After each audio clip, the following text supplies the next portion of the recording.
Good evening, ladies and gentlemen. I call this regular meeting of the Carrollton-Farmers Branch Independent School District Board of Trustees to order at 7:05 p.m. on November 2nd, 2017. At this time, please join me in standing as Pastor Rick Dorman of the Royal Haven Baptist Church leads the board's opening prayer, and remain standing as Randy Shackman leads us in the Pledge of Allegiance and Richard Fleming leads us in the pledge to the Texas flag. Pastor Dorman. Let's join in prayer, please. Our gracious Father in heaven, tonight we stand in awe of your grace and mercy, of all that you give us and provide for us. We're thankful, Father, for these educators that spend their time changing the minds of children for a better world. I'm thankful, Father, for your mercy in my life, and I'm thank you that tonight your business will be taken care of in this district. We honor you, Father. We honor these educators. We honor those that serve in our military, police department, fire department, first responders. Protect them. We also pray that you would give a hedge of protection around the children of our schools and that you would protect them in every way. Thank you, Father, for what you're going to do in the future for helping this nation turn around back toward you. We pray in the mighty name of Jesus, our Savior. Amen. Amen. I pledge allegiance to the flag of the United States of America and to the republic for which it stands, one nation, under God, indivisible, with liberty and justice for all.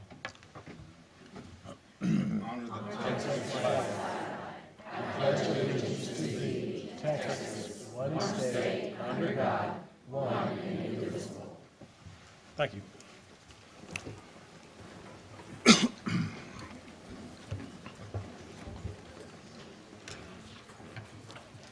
As a district, we dedicate all our efforts and resources to our goal of high achievement for each student. The board uses this goal to guide all deliberations, actions, and decisions. You will get to see all deliberations, decisions, and actions of the board in open session, with the possible exception of some items which may be discussed in a closed session as stipulated in the Texas Government Code, Section 551, commonly known as the Open Meetings Law. These items typically deal with personnel matters, consultation with our attorney, and real estate. For the record, board members present are Guillermo Ramos, Randy Shackman, Candace Valenzuela, Tara Herbachik, Richard Fleming, Nancy Klein, and myself, John Matthews. We do constitute a quorum and can conduct business on behalf of the district. As required by board policy BBD local, let the minutes reflect that all board members are approaching completion of the number of continuing education training hours required for 2017. Now, ladies and gentlemen, before moving on to the next agenda item, I would like to remind you that the board encourages comments from citizens of the district and from district employees. Anyone wishing to speak, either as an individual or as representative of a group, may do so during agenda item number 6, audience for guests. Please submit your request to do so on one of the forms provided on the table just outside the boardroom door. You may place the completed form in the box provided on that same table or present your completed form to Administrative Assistant Mrs. Sharon Scribner over there at that table. When the board addresses item number 6, audience for guests, you will be invited to the podium to speak to the board. We will now proceed with agenda item number 2, student achievement presentation. Dr. Burns. Thank you, Mr. Matthews, and members of the board, and to our audience. Welcome. Thank you for being here tonight. Standing room only, that's always a good sign. We like that, so thank you. If you've been here before, you know that we like to start our meeting with the main thing being the first thing, and that's talking about student achievement. And tonight, of particular interest is how we plan to make sure that we reach our goal of high achievement for each student, and it starts with a plan. So I'm going to quote something I took from PTA, plan the work, work the plan, right? And that's what we do tonight. We talk about planning the work and then working the plan. So with that, I'm going to turn it over to Dr. Warnock. Thank you, Dr. Burns. It is my pleasure tonight to invite Tracy Smith, our Assistant Superintendent of Elementary Schools, to lead our presentations. Thank you. And I in turn am going to turn over to the really important person. We have Mary Reed here, and Mary is the chairman of the District Improvement Council, and she's going to kick off our presentation. Good evening, Mr. Matthews, Dr. Burns, members of the board. I'm Mary Reed, chairman of the District Improvement Council and teacher at DeWitt Perry Middle School. Tonight, it is my pleasure to introduce the District Improvement Plan.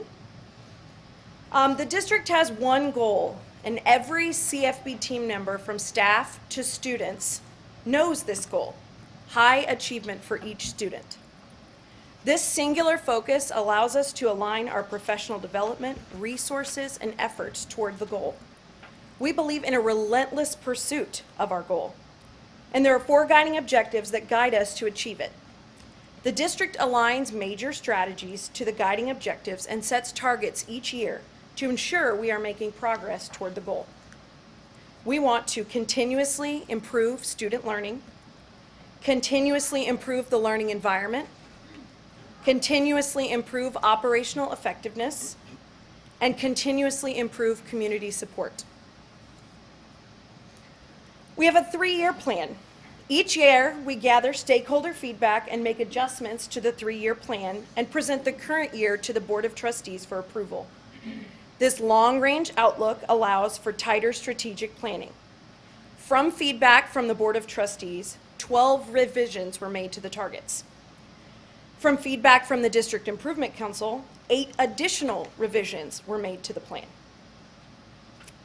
The District Improvement Council serves as an advisory board to the superintendent.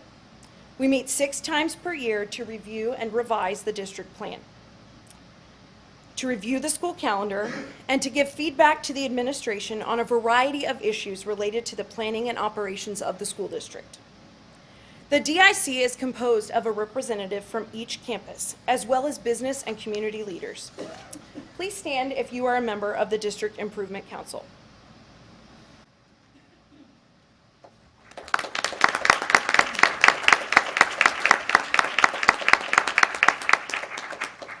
Thank you for your leadership and support of CFB. At this time, it is my pleasure to turn the presentation over to Tracy Smith, Assistant Superintendent of Elementary Schools. Thank you, Mary. As Mary told you, one of the first objectives that we are working on is to continuously improve student learning. And through that, we have 4 major strategies that we focus on during the school year and actually throughout the 3-year plan. First, improve the instructional core through instructional rounds, curriculum, rollout of Canvas, a coaching infrastructure. We support our principals, our directors, and then we work with the coaches who directly support the teachers to make sure that learning is at its highest for all students. Our second strategy is to improve feedback and observation.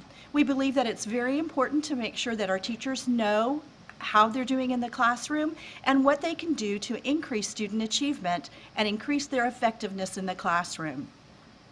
Third, we want to improve data-informed decision-making. We know that we can't make the best decisions for students without taking an active look at the data of where students are at that moment in time. To that end, we're using MAP. MAP is the Measures of Academic Progress that this year we have expanded to grades K through 9. So that's an increase of grades kinder, first, and 9th grade. That helps us to make adjustments in our curriculum based on exactly where students are at that moment. And then finally, to increase innovative programming, including digital learning. We realize that our parents have choices, and so we always want to continue to look at what are we doing and what could we do even better. Plans for this year are expanding Mary Grimes. We launched the full-day pre-K pilot for pay and also the full-day pilot in general. We're also considering expansion of our dual language and some other innovative programming at elementary and middle schools. And then, of course, digital learning is such an important and vital part of our students' learning that our plan wouldn't be complete without including that as well. We use multiple metrics to measure our success related to Objective 1. ERG District Performance Index, which includes our STAR scores and graduation rate, as well as our state accountability rating, is a big piece of how we gather data ourselves to make sure that we are meeting our goals and targets. For 2017, CFB received a rating of Met Standard in the state accountability system. This rating is the highest that a district can achieve. But state tests aren't enough. We also consider dual credit and advanced course completion. It's important that our elementary students are reading on grade level in grades kinder through 2, that we know what our students think about the rigor in the classrooms. We measure that as well. And as we talked about earlier, student progress as measured by MAP. It's also important, and you have heard us talk many times about our CTE courses, and it is important that we have lots of students involved in getting certificates and licensures for their important progress in this area. And of course, fine arts and athletics is extremely important as we help students to be well-rounded individuals. Ms. Bailey is going to tell us a little bit about Objective 2 and the main points in the plan. Good evening. As we continuously improve the learning environment, we will look at several items here. The first one is to ensure safety and security. And we've had a project going this summer where all middle schools now have security doors that separate the foyer from the main building, and that is a huge accomplishment for our district. We also have keyless entry systems across the district that helps provide security for our students. We also want to meet the physical and emotional needs for our students, and so we've partnered with Children's Medical Center or Children's Hospital to provide telehealth services at our high schools for counseling support and for medical needs at certain pilot schools. And we've also we've built a system around restorative practices where our students restore the relationship with a teacher or another student after a discipline infraction has occurred. We also provide support on intervention strategies, and we conduct our time at all elementary campuses, and we also ensure that we build a positive classroom culture on all of our campuses. And now Mr. Finley will speak to us about Thank you, Ms. Bailey. about providing effective learning facilities. Thank you, Ms. Bailey. Good evening. In our ongoing effort to provide effective learning facilities, we utilized stakeholder feedback that was mentioned earlier, and from that information, we initiated and now have finalized a comprehensive facility assessment for our district. This assessment is going to be a critical tool for us as it provides both guidance and benchmarking data that we'll use to effectively improve our facilities in our district. We also started an electronic work order system in our maintenance department. Again, this is going to be an important tool that we can use as it provides us, again, data points that will show what we prioritize. It'll show where we need to be. It'll also show efficiencies where we need to improve and just help our maintenance department as a whole get better at what they do to provide service to our campuses. We are also in the process of determining the disposition of our tax increment financing funds, our TIF funds. And then finally, our department is reviewing our entire organization. We're looking at the structures and the components that make up the service department in order to look at efficiencies and improvements in that area, all with the goal of providing effective learning facilities. Thank you. Ms. Bailey. As we monitor the progress of Objective 2 of continuously improving the learning environment, we look at several factors, and one of those factors is attendance rate. And as you can see, in 2017, we had an attendance rate of 95.7% with a projected goal to look forward to for 2018 at 96%. And we monitor that. We believe that if we create an environment that encourages student attendance, we will see success in all other areas. And we also review student, teacher, and parent feedback about the learning environment on several other survey instruments, and we set targets to improve based on that feedback that we receive. And additionally, as Mr. Finley said, we have had that facilities report, and we will be setting targets around that report once we receive it. And Ms. Tillman. For Objective 3, under Operational Effectiveness, we have 4 major strategies, which include improvements to human resource management, financial management, business operations, technology infrastructure, and operations. Tactical steps to improve human resource management include the continuation of monitoring the beginning teacher pay market and determining adjustments that need to be made moving forward into our next budget cycle. We've also added monitoring our veteran teacher salaries, so we've chosen teachers that are at 15 years of service, and we're going to look at data from other districts and see how we rank for our veteran teachers in terms of pay. We're going to use that data then to communicate with our staff and improve communications related to their pay and benefits.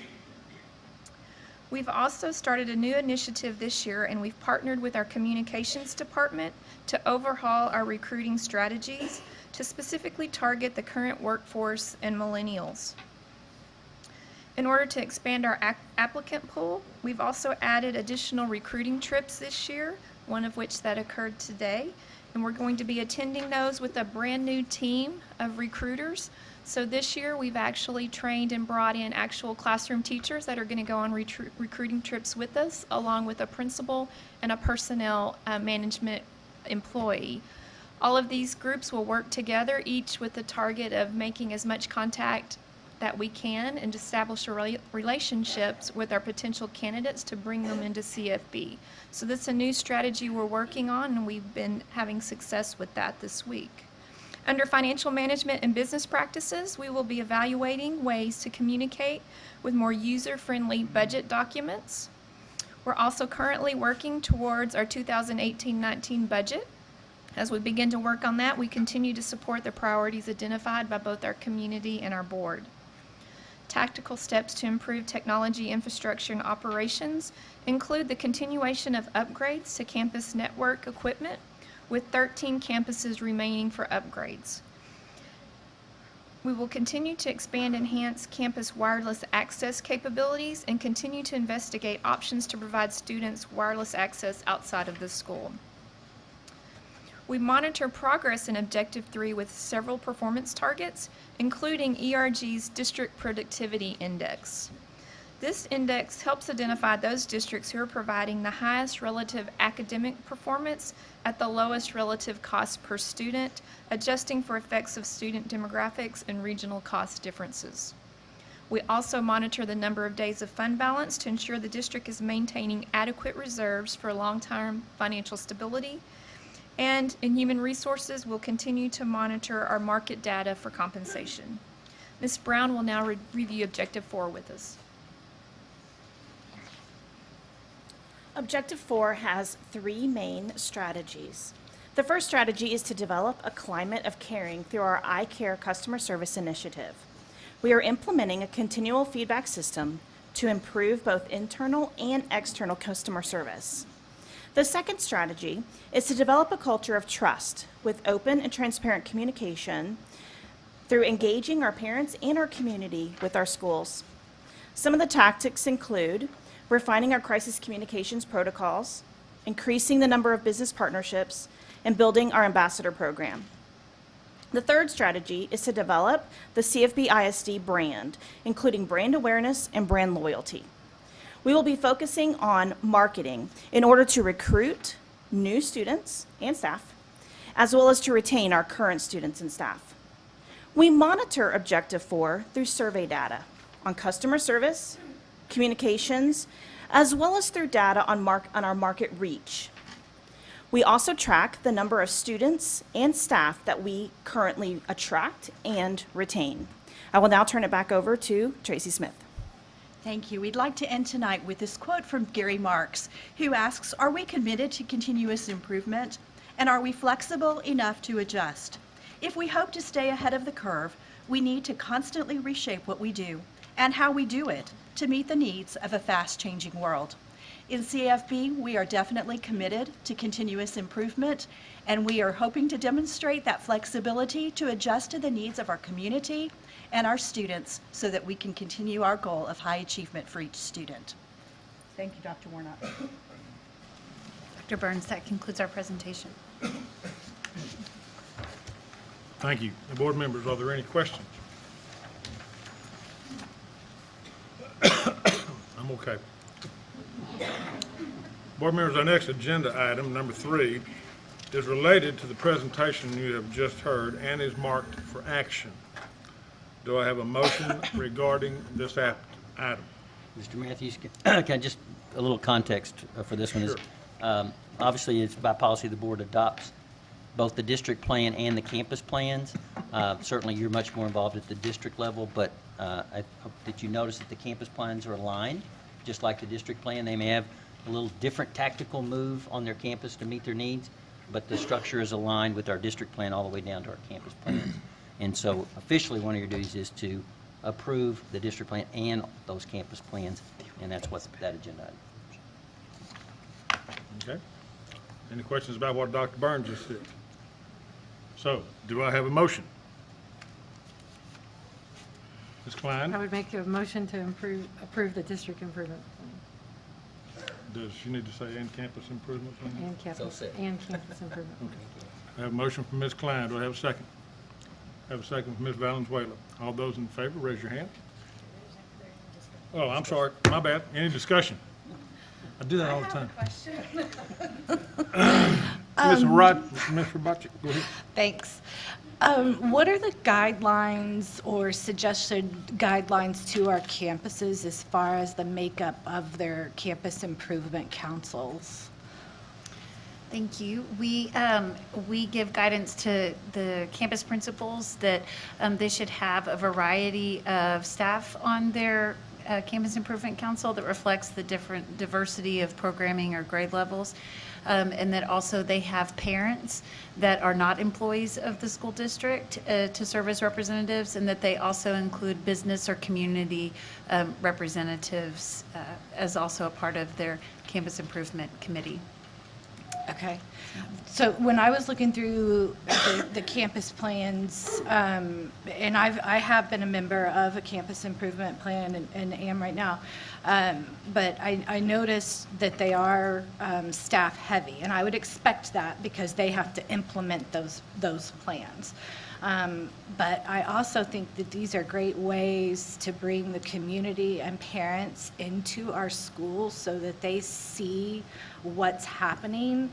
And, looking at them, and I'll give Ranchview Early College and River Chase Elementary had the highest percentage of 40% or over of non-staff members in those plans. And I heard something at the TASB convention that communities can't support what they don't understand. And so I would, urge the district, the administration staff to encourage our schools to bring more of our community members and parents in. And I know everybody's busy. It's hard to find volunteers. I get it. But I think that's a missing component in that participation. Thank you. That is great feedback, and we welcome volunteers. So if there are those in the audience or those in the viewing public at home, we would love to connect you to giving voice to your school and to seeing the great things that happen there. Thank you. Any other discussion, board members? Okay, having a motion, having a second, and having discussion. All those in favor, raise your hand. That vote is unanimous. The next agenda item is number 4, recognition of special guests and announcements. Dr. Burns. Thank you, Mr. Matthews, members of the board, and to our audience. No plan happens without some incredible people. We talk a lot about the quality of the organization cannot exceed the quality of its people, and the plan is only as good as the people implementing it. And so tonight's recognition is about recognizing some of those very important professionals that make that plan happen, make that goal happen, and tonight we want to honor them and thank them. And we can't thank them enough, but it doesn't mean we don't try. So VIPs, you have a bag there that has some thank you notes, some some people that wanted to express their gratitude for what you do. And we encourage the audience, when you see someone in your campus, in your schools doing something, they love a little short note to tell them thank you. We think that's an important message that we can give to our staff. And so, VIPs, we thank you for your incredible performance. We thank you for making the plan happen. And now we're going to recognize you, and when we call your name up, if you'll join Mr. Matthews and me in the center there so that your principal can tell a little bit about you. We'd also like to invite any guests, family members that are here in support of that VIP to please stand as your VIP is honored tonight. So, Mr. Matthews.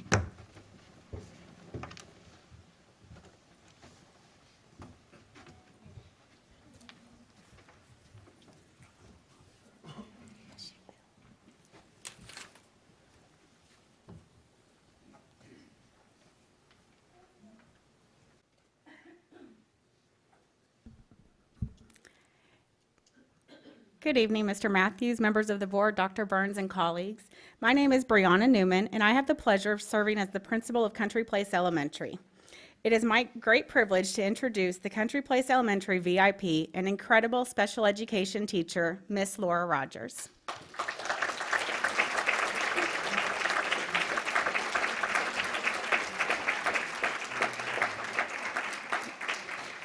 For those of you who know Laura, most of this will not be surprising to you. If you have not had the pleasure of getting to know Laura Rogers, she is a character and you are missing out.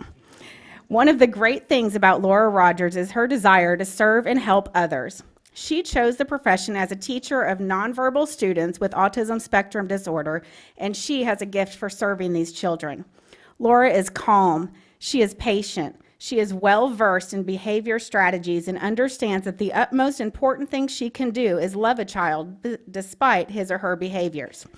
I recently observed in Laura's classroom when a child was having some problem behavior. There was not a moment where Laura became frustrated, flustered, or fatigued, despite the duration and severity of the behavior.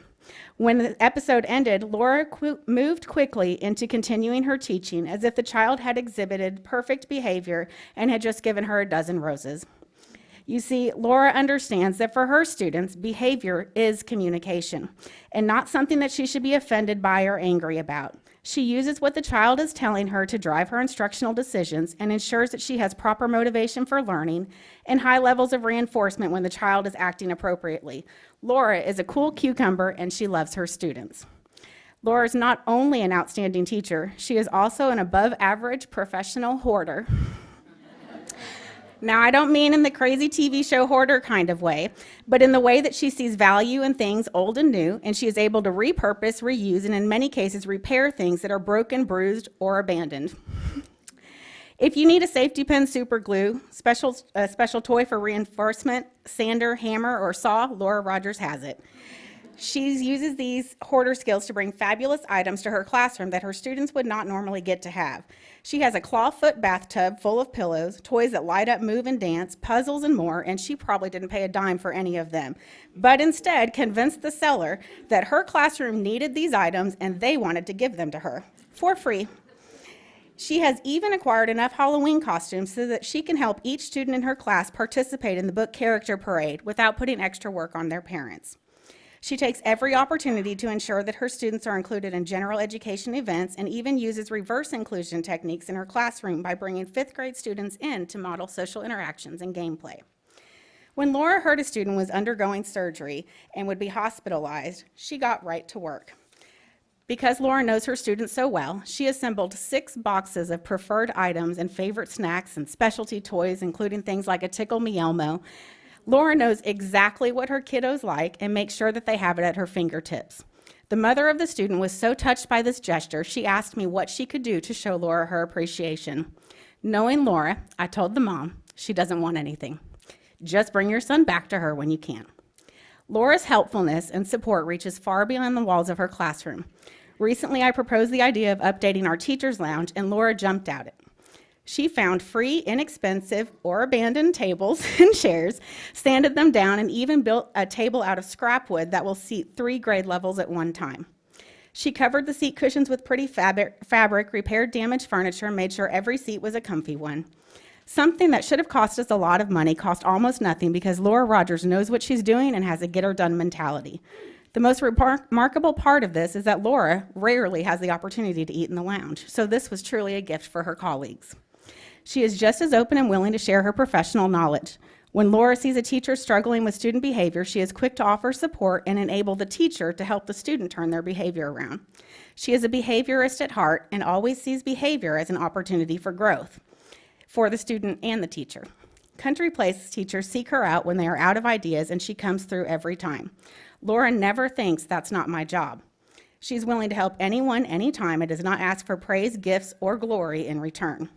She is instead, gives the teacher a high five for stepping out and trying something new, and makes sure she says hello to the student and praises them when she sees them.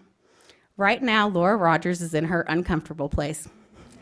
She is not a spotlight seeker. She does not rely on words of praise or gratitude for her happiness. She is happy when students and staff are successful, and she doesn't want an ounce of anything in return, except maybe a cup or pot of coffee. She is a trooper, a leader, and a friend to all. Country Place Elementary is proud to have Laura Rogers as our newest VIP.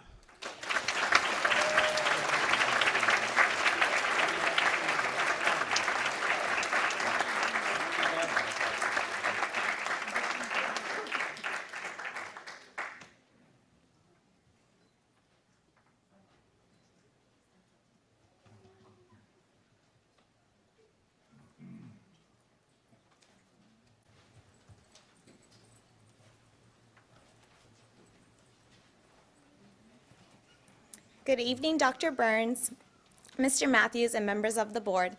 I'm Shanaj Ahmad, principal of Good Ivy Road School, and we are here tonight to honor Maricela Menjivar as our VIP.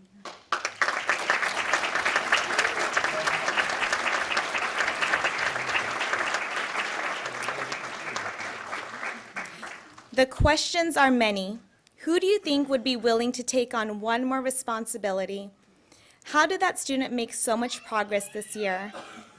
Why do students leave 5th grade so ready to tackle the challenges of middle school? All of these questions and about 1,000 more have the same answer, Mari. Mari, I know right about now you'd rather be sitting in the audience, cheering on a colleague, than be in the spotlight. But as they say, it's not bragging if it's the truth. So I'm going to brag on you for just one of the many qualities that makes you an outstanding educator. Yes, you know the curriculum inside out. You can crunch that data, and in 2 languages, no less. But what you have that's not in any curriculum, guide, or Excel worksheet is integrity. Integrity is defined as doing the right thing in a reliable way. It means a person has a moral compass that doesn't waver. It literally means having wholeness of character. Mari, we see your integrity when you refuse to give up on a kid. Even that 5th grade boy who's trying to find out where he fits in and makes lots of questionable choices with his behavior. You would always hold him accountable and make sure that every conversation ended with, "I'm going to help you do better, mijo." Your integrity shines through as a teacher and a leader. You are always willing to open your classroom doors for others to learn from you. I'm not the only one who sees these great qualities in you. Just listen to what your colleagues had to say about you. Maricela has been a great mentor, teacher to me. She has been positive and very encouraging, helping me try and fill the empty spot when she moved to 5th grade. Although 5th grade is lucky to have her on their team now, Maricela is still a team member and asset to all of our bilingual teachers on our campus and to Good Elementary as a whole. Oh, and her son Sebastian is the cutest little dude in the world. Another colleague stated, there he is. Another colleague stated, the passion Maricela has for teaching is evident every day in her classroom. Every day, Maricela stands by her classroom door to greet her students with her charismatic smile. Maricela wants her students to achieve success not only academically, but personally as well. She helps them do this by taking the time to make connections with their students and their families. I've known Maricela to celebrate with students that are welcoming new babies into their families, and to also grieve with students who have lost a loved one. For Maricela, teaching is not a 7 a.m. to 4 p.m. job. It's a 24/7 lifelong commitment that she takes to heart.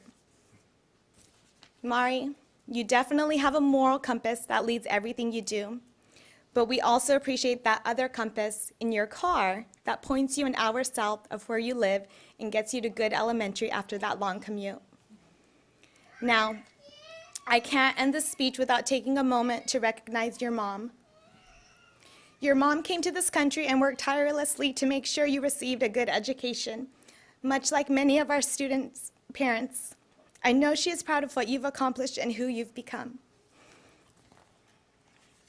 You are a true model of how one generation can make a difference. Your kids look up to you as a model of what they're capable of achieving because you've been where they are now and have lived their story. To the rest of us, Mari, you're our friend, a source of creative inspiration, an example of what love, passion, and integrity looks like, and there's no question about that. Congratulations on this recognition. We're so happy to have you as a member of the Good Gator family and as the newest member of the very important profession of teaching.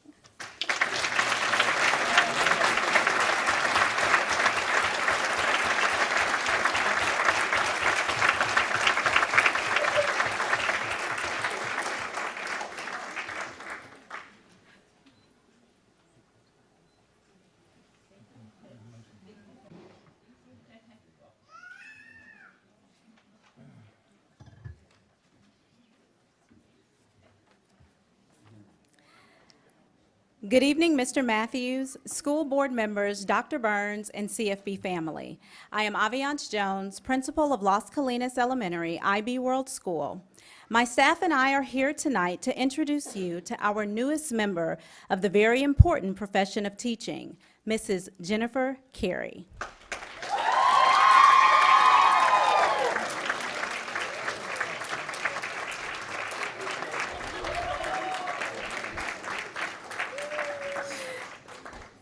Mrs. Carey, our caring, knowledgeable, and open-minded art teacher, is very deserving of this prestigious honor.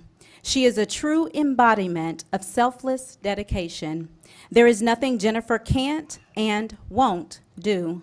From setting up a farm scene for the kindergarten performance to helping the 5th grade students paint a mural inspired by Keith Haring underneath the stairs, Mrs. Carey goes above and beyond to ensure the students have a beautiful school.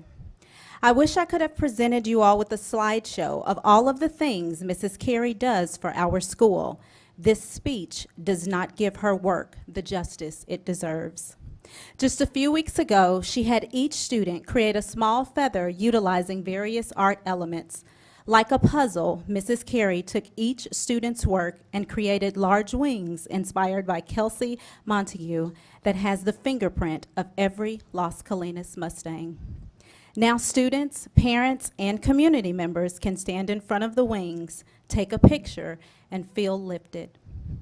Mrs. Carey tries to make the learning in her class relevant to her students. The students do not just learn about Edward Munch, Vincent van Gogh, and Leonardo da Vinci. They're also learning about contemporary artists, so they're more relevant to the students. She also tries to incorporate celebrated family traditions in her class. Each year, she has the students create a piece of work during Holy and Dia de los Muertos, Day of the Dead. The students know when they go into art class, they are part of a class that values their culture and traditions as well as their individuality. Mrs. Carey understands the value of fine arts and realizes that each student, no matter their age or ability, has something to contribute. Students enjoy art because it is a place they can shine. Jennifer often places their work in the hall, and the students proudly point to their piece anytime they walk by. Fine arts has a special place in creating a well-rounded student because it provides them an opportunity to express themselves creatively, and Mrs. Carey tries to tap into each student's potential. When asked why Mrs. Carey is so awesome, Matthew said, "Well, when I think about it, I just can't say one thing, so I'll say everything." Max and Autumn said, "Mrs. Carey is the best teacher and we love her." This, of course, was reported after Jennifer greeted students dressed as Mr. Paintbrush for Halloween. Jennifer is always making work fun and keeps us laughing. Outside of the classroom, Jennifer lights up the school. Her dance moves, her spirit, and her positivity make Las Colinas a great place to work each day. Jennifer's specials team said, Jennifer is a team player. She is selfless and jumps at the opportunity to help, no matter how big or small the task. She makes work joyful and exciting. Jennifer is a true asset to Las Colinas. She has taught art at Las Colinas for 14 years, and her experience shows as she continues to create a beautiful school environment for the students and staff. She is a devoted wife to her husband, Nick, and a caring parent to Harper and Penelope. I know they feel as lucky as we do to have Jennifer as part of their lives. A few weeks ago, Jennifer sent a quote to the staff from Samayayo. It said, "My wish is for you to explore yourself and find a marvelous view of life during your life." Jennifer, you inspire the staff and students at Las Colinas to have a marvelous view of life through your positivity, your creativity, and your dance moves. We are grateful for all you do for us and our students and are very fortunate to have you as our newest member of the very important profession of teaching.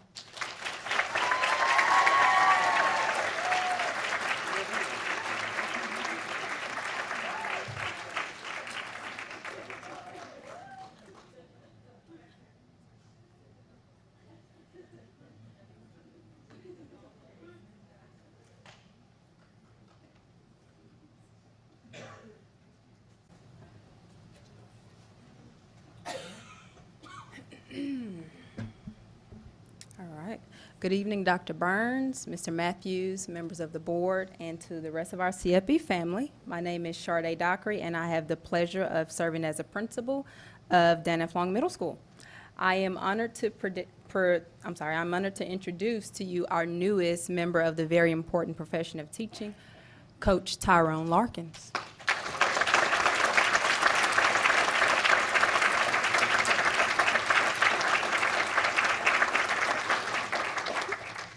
Coach Larkins has been in education a total of 12 years. He's taught physical education and was also the coordinator and head football coach at Vivian Field Middle School, R.L. Turner High School, and now the great Danaflong Middle School. Coach Larkins enjoys spending time with his wife, Leslie Larkins, daughter, Haley Larkins, son, Zane Larkins, and his two dogs, Mickey and Jonesy. Coach Larkins has such a strong presence on our campus because of his meaningful relationships with our students. He's always volunteering to help where there is a need, with a big smile, and it's typically a "what else do you need?" or "where do you need me to be?" Coach Larkins takes his time to listen to the needs of our students and talks them through making good decisions and choices. His role as a coach and mentor has completely changed the lives and the narratives of our students at Danaflong. He is able to reach and teach to the heart of the most challenging student, allowing them to see this is only a chapter of their lives and their stories have not yet been told. Garrett states, Coach Larkins has taught me so much over the 2 years he's coached me. He has taught me as a leader on this team that I have so many responsibilities and I have to be respectful to everyone. He's also taught me so many things as a quarterback, like you have to make so many decisions, like who to pass it to and be smart enough to call different plays and to be able to read the defense. But most important, he's taught me to be a better person in life, so whenever I get older, I'll be able to make those good decisions instead of making bad decisions that can cost my career, currently 8th grade career. He's thinking about it, though. Coach Larkins, you've taught me a lot about how to become a better athlete and how to keep my grades up. Ever since I met you last year, I started seeing you more and more as a dad, someone I could trust, and most of all, you showed me that working as a team wins games. Coach Larkins, out of many of my coaches I've had, you will be one of the few coaches I will always remember. Thank you for making me a better man and getting me prepared for the challenges I will have in my life. I appreciate you for making me more of a leader, and thank you for everything you've done for me as well as everyone in athletics. That's Isaac Martinez. The compassion and guidance he shows all students he works with daily is something to be admired. He is a major support not only for our children, but also for our parents, teachers, and staff members as well. Coach Larkins walks the halls endlessly, checking classrooms and assisting teachers and admin with making sure our students are exhibiting the ultimate Falcon pride, building character and integrity within our Dan F. Long Falcons. Jordan Crane adds, one lesson that I learned from Coach Larkins is that you have to think about more than yourself, that you have to think about the people who aren't as fortunate and blessed as you are, and that you have to play as hard as you can for them. Coach Larkins exudes the leadership traits of empathy, selflessness, grit, passion, and optimism. His leadership carries over to students and has a great impact on the core character values of our children. Shafiq says, Coach Larkins has taught me a countless amount of things. Be prepared, work hard, and do it well. He's also taught me character, positivity, trust, and most of all, how to be a man. It's the ultimate goal, he calls it, because one day we will have kids and we want to be good fathers, and it all starts with middle school.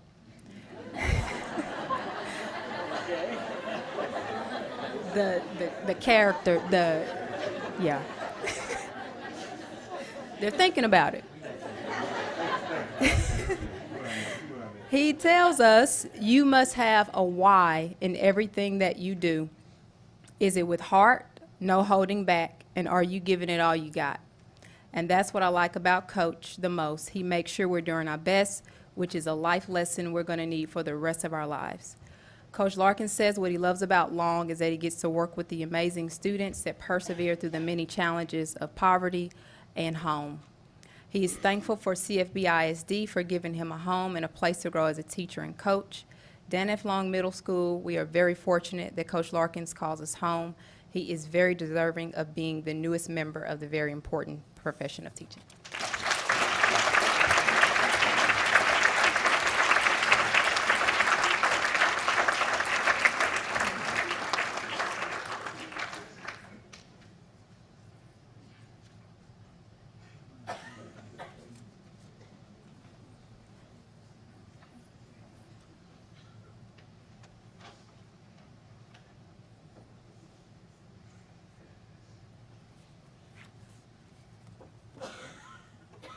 Good evening, Dr. Burns, President Matthews, and distinguished board members. My name is Charlotte Thomas, and I'm the principal of Annie Hetz Rainwater Elementary. We are here tonight to honor our newest and very important profession of teaching, Mrs. Kathy Gibson.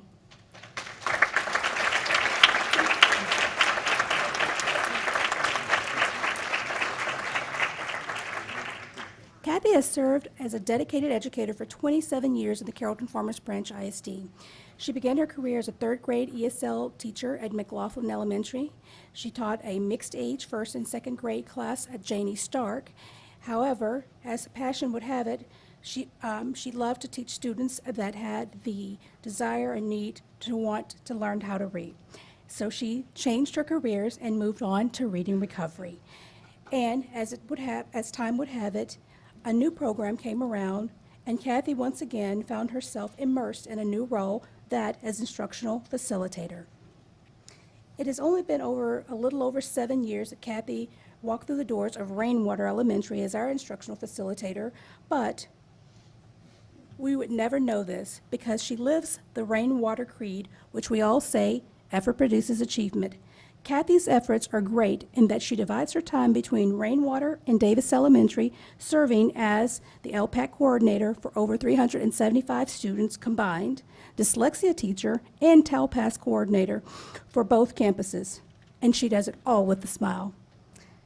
She works countless hours to see that all children that walk through her doors are equipped with the necessary skills to help them achieve their academic success in reading and math. When you pass her room, you will always hear her encouraging her students to do their very best. In Kathy's role, she not only works with students, but with staff as well.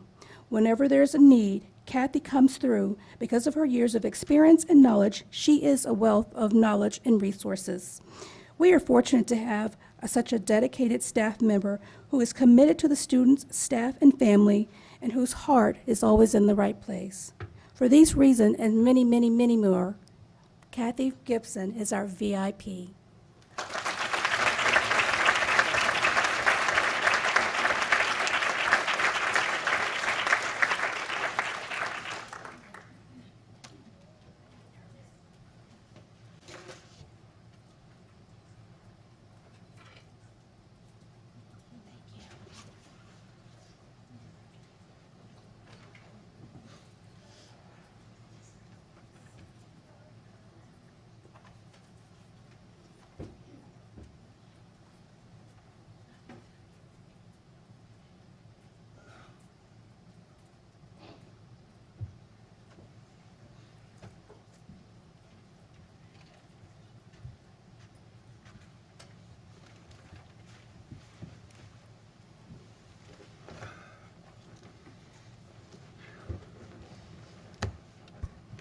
another agenda item after this.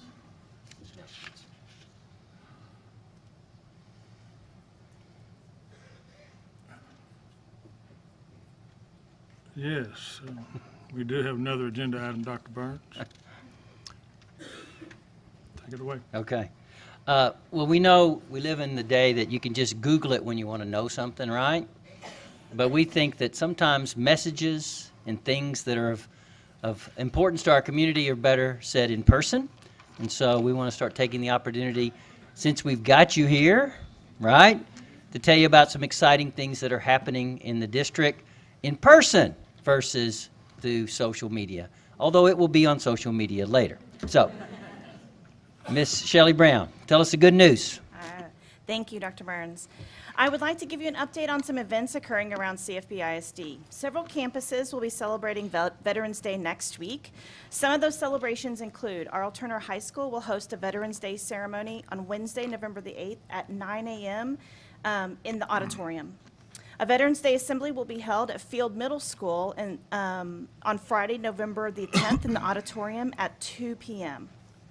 CFB's annual literacy night is November the 13th from 6 to 8 p.m. at Arl Turner High School. We encourage everyone to come and attend that event.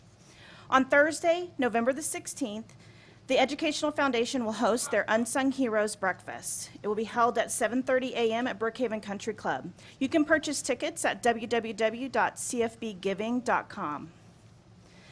One of our high schools will be hosting their musical this weekend. Creekview is performing High School Musical, one of my favorites. I will definitely be attending, so I hope to see you there. High School Musical will be performed this weekend, November 3rd through 5th. So don't miss it. Get your tickets at cfbisd.edu. There's a link you can click to buy your tickets online, or you can get them at the door. I would now like to invite Delia Gonzalez, Council PTA Vice President, Third Vice President of Programs and Family Engagement, to share some information about the PTA. Good evening. My name is Delia Gonzalez, and I serve as the VP of Programs and Family Engagement for Carrollton-Farmers Branch Council PTA. This last month was an active month for our council and local PTAs with the focus on partnering with the district on activities to promote our goal of high achievement for each student through parent education, family engagement, and advocacy. Council PTA partnered with the district and the Association for the Gifted and Talented to provide Make an Educated Transition program. This was an event targeted at our middle school parents to provide information on all of our high schools and how the transition from middle school to high school works. The attendance was overwhelming and provided great information to parents and students. This was streamed live on Facebook and can be assessed on the district's Facebook page or by going to the district's YouTube page. Council PTA also partnered with the district on a parent education opportunity titled Fighting Stress with Mindfulness. There were 2 opportunities for parents to choose from, and we were excited about our families that attended.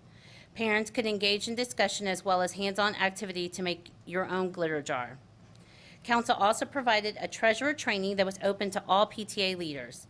We had 9 of our campus leaders, not all treasurers, attend to learn more about the process of running a fiscally responsible PTA. 12 of our local PTAs received the Texas PTA Head Start Award for having 75% of last year's membership by September 30th, and 7 of our local PTAs received the Texas PTA Early Bird Award for having 100% of last year's members by September 30th. These awards take great effort by our local campus leaders, and we want to thank everyone for helping get the message out as why being a PTA member is important. Many of our students are actively preparing their entries for Reflections, the National PTA Art Program. Each campus will have their own competition and will forward winning entries to Council PTA for judging in order to move on to the Texas PTA level. We look forward to seeing all of the submissions. Our Reflections Award ceremony will be on January 24th at 7 p.m. at Good Elementary School. Our local campus PTAs held or assisted with school events, too many to list. There were Red Ribbon Week events, walk to school events, and book fairs. A great way to stay connected to our local PTAs is to like their pages on Facebook. Our regular PTA meeting was held on October 18th, and Tracy Eubanks of MetroQuest Services made a presentation regarding the assistance that they provide to our community and informed us as to the needs they have in the upcoming holiday months. which are plastic bags, canned pumpkin were specifically mentioned. There was a presentation by several of our council PTA leaders, PTA in 5 minutes, to inform and educate our local leaders about the top priorities for some of our board positions.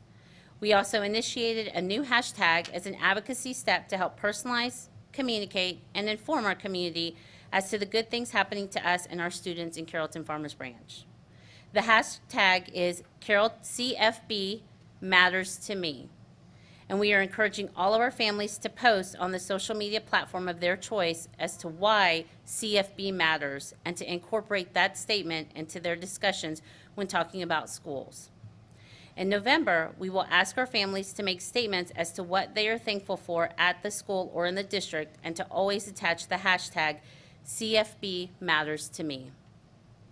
Our next meeting is November 8th at 6:30 p.m. in the ESDC, where the program will be Communication Tools, to help give our local campus ideas on better communication with their members and their school families.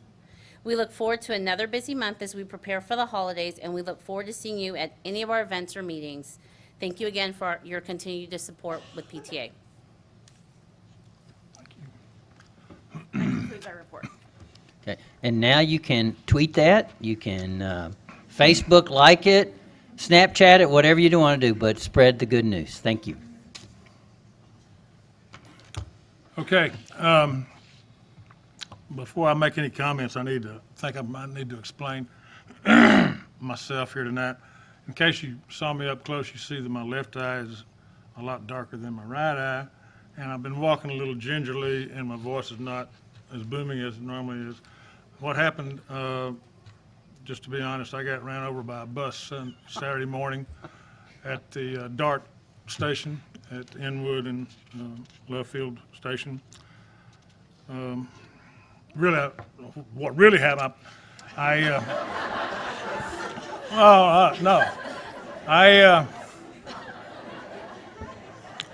was walking across the parking lot carrying a bag full of clothes, about 50, 60 pounds, and I tripped in the parking lot and hit the pavement. But I'm pretty sure a bus ran over me after that. So, anyway, moving right along, so that's why I am who I am and what I am tonight. Let me just say this.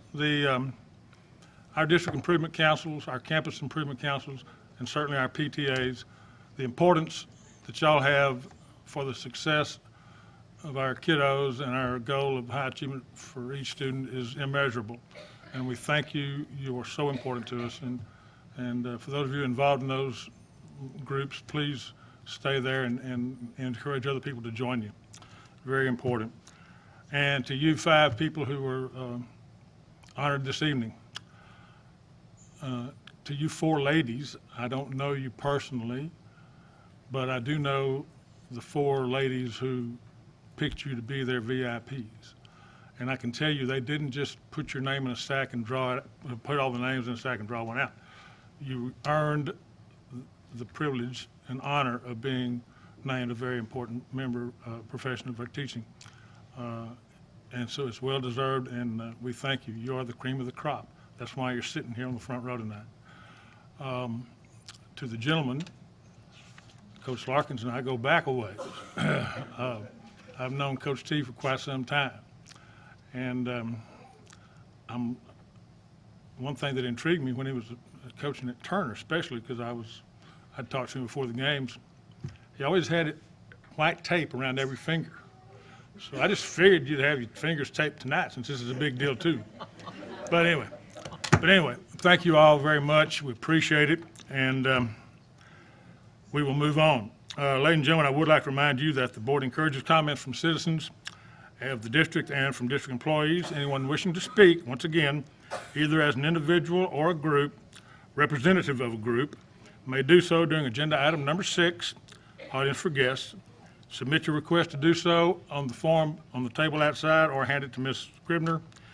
When the board addresses agenda item number 6, audience for guests, you'll be invited to the podium to speak to the board. Now then, I certainly would invite and encourage all of you to remain here for the rest of the evening. We have some exciting things coming up later, I'm sure. We are fixing to take a 10-minute recess, but if you just have to go, this would be a good time for you to go. We are now recessed for 10 minutes. We will adjourn at 8:05. Independent School District Board of Trustees is called back to order. The next item on the agenda is our audience for guests. Before we begin, I will remind you, our audience for guests, of the board's procedures in handling audience for guests. And for some of you, this may be a bit of a change. Anyone who wants to speak during audience for guests must sign in and list the topic they want to discuss. Each speaker will be allowed to speak once during the audience for guests. Each speaker will be allowed a maximum of 3 minutes to address the board, and the audience for guests portion of the meeting, the entire portion, will be no more than 30 minutes total as dictated by Board Policy BED Local. If during that time the board is not able to hear from everyone who has signed up, those who did not have an opportunity to speak will be invited to sign up to speak during audience for guests at the board's next regularly scheduled meeting in December. Because the board wants to hear from as many of you as possible while also keeping the meeting running efficiently, groups of more than 5 people who want to present a particular viewpoint on a topic should appoint one person to speak on behalf of their group. Again, that speaker's presentation will be limited to 3 minutes. If you speak during audience for guests, either individually or on behalf of a group, please remember that the board cannot deliberate on any subject that is not included on the agenda for this meeting. And last, we ask that you do not discuss students who are not your own child. Specific complaints should be addressed through the district's grievance process, not in audience for guests. District Policy DGBA has been established for addressing employee complaints. Policy FNG is the avenue for filing parent complaints, and Policy GF addresses community member complaints. Grievance forms can be obtained at any campus administration office or in the central administration offices. The timekeeper, please start the 30 minutes now. Ms. Klein. Please also time each speaker to 3 minutes. Speakers, the timekeeper will let you know you have 1 minute left. Ms. Scribner, we have audience for guests. Okay. When I call your name, please come to the podium and state your name and address for the record, and we do ask you to keep your comments to 3 minutes. John DeLorme. Now, Mr. DeLorme, I noticed you do have 3 things, if you can address all of them I know, that's together. why I don't like this new policy. If you have multiple topics, you should be able to talk for 3 minutes on Well, each you got 3 topic. minutes to talk about all 3 of them. Go ahead on. Good evening, Dr. Burns, members of the board. My name is John DeLorme. I reside at 6643 De Leon Street in Irving, Texas, 75039. I do have 3 topics I'd like to briefly discuss this evening. First of all, I want to urge everyone that has not voted already in the upcoming November 7th election to please do that. Tomorrow is the last day of early voting, and Election Day is November 7th. And I'm urging everyone in Carrollton-Farmers Branch ISD in Dallas County, all over Dallas County, to please vote for Dallas County Schools to keep safe, reliable bus transportation for our district and the least cost option for our taxpayers. This is critically important for our district. As we saw this evening in the earlier presentation, as a member of the District Improvement Council, we have a plan to raise teacher pay by 2020. If we have to pay more for transportation services, then that means less money in our budget for teacher raises. We need teacher raises that I strongly support, the district strongly supports, so we need to keep Dallas County Schools. Vote for. The ballot language is for or against. Do you want Dallas County Schools? Vote for. My next topic on the agenda is tonight's agenda concerning the superintendent's contract. I strongly support the superintendent. He's done wonderful things for our district, and our employees respect him, like working for him in our district, and I want to make sure that we keep and retain our great teachers. I strongly urge this board to keep our superintendent on the job and give him a raise. This should not be a debate, it shouldn't be a question, it should be a very simple agenda item and a done deal. If there's any type of malfeasance or mismanagement, I'll be the first one to say it. I'll be the first one to say we need a change. But as far as this superintendent, we need to keep him on the job. And the last topic I signed up for is I try to keep up with what's going on nationally and locally in our state. And very disappointing to hear that the Department of Education is changing guidelines when it comes to disabled students. They are not going to implement 72 items for disabled students, telling them of their rights. I would expect our local school district and our locally elected officials, the 7 people on this board and our superintendent, to continue to inform our disabled students about their rights. If the federal government doesn't want to do their job, that's okay with me. We can do it for them, and I'm sure more effectively. Our most vulnerable students and all students within our district ought to be known what their rights are with their money. This is their tax dollars, state, local, and federal, that pay for our services, and they need to be given all the information and be educated about what's available to them. And I am confident that our district is going to do the right thing like we have always done with our students. Thank you. Thank you, John. I appreciate your flexibility in the new deal. We do have one more. Josephine Douglas.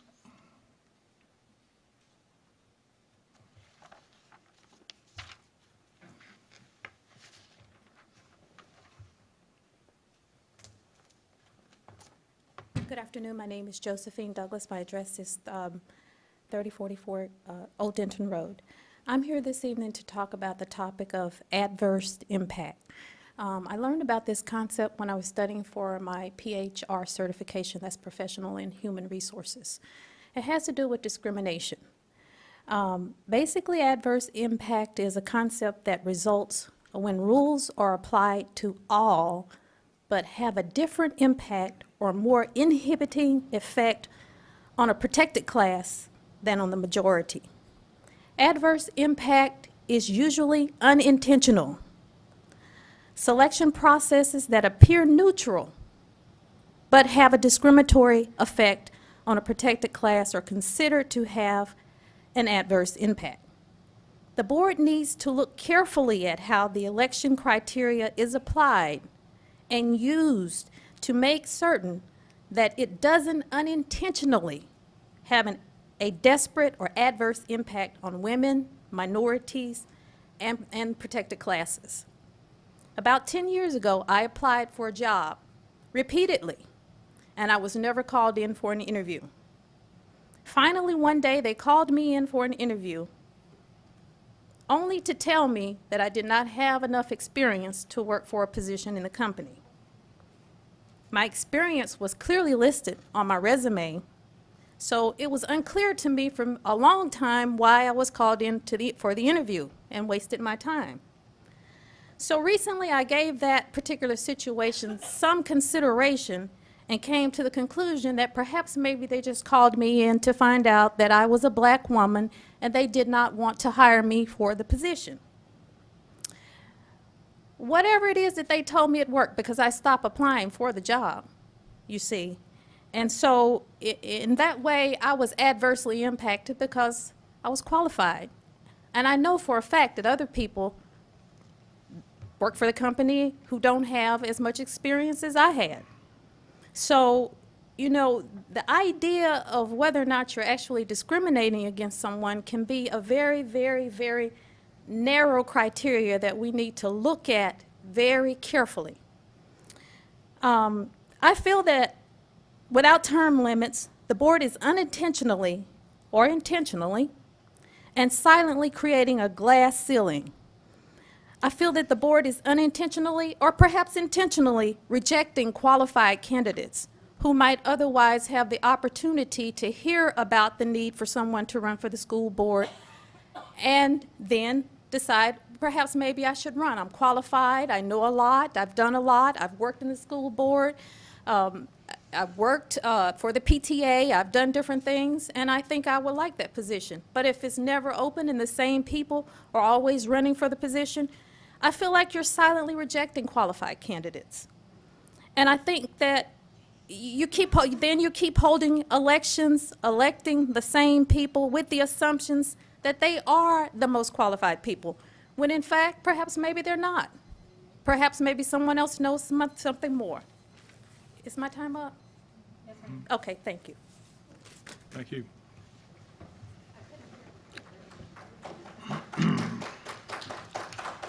We will proceed to our next agenda item, which is number 7, consent agenda. The consent agenda is a mechanism that the board uses to approve a number of routine items together with a single vote. In compliance with the Texas Open Meetings Act, the public notice for this meeting includes a list of all consent agenda items, and the board has been provided ample information about these items in advance. Prior to any action taken on the consent agenda, board members may request withdrawal of individual items for clarification or discussion. Board members, are there any items to be removed from the consent agenda at this time?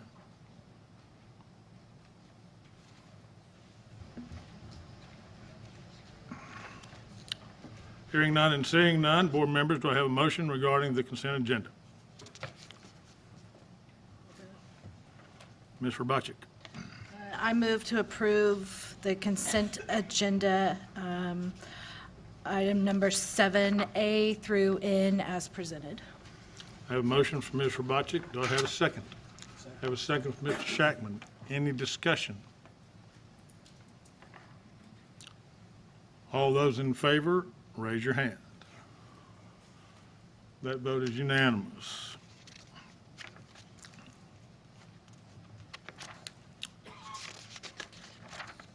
Our next agenda item is number 8. Consider approval of minutes of Board of Trustees work study meeting held September 28th, 2017. Board members, this item is marked for action. Do I have a motion regarding this item? Ms. Robachik.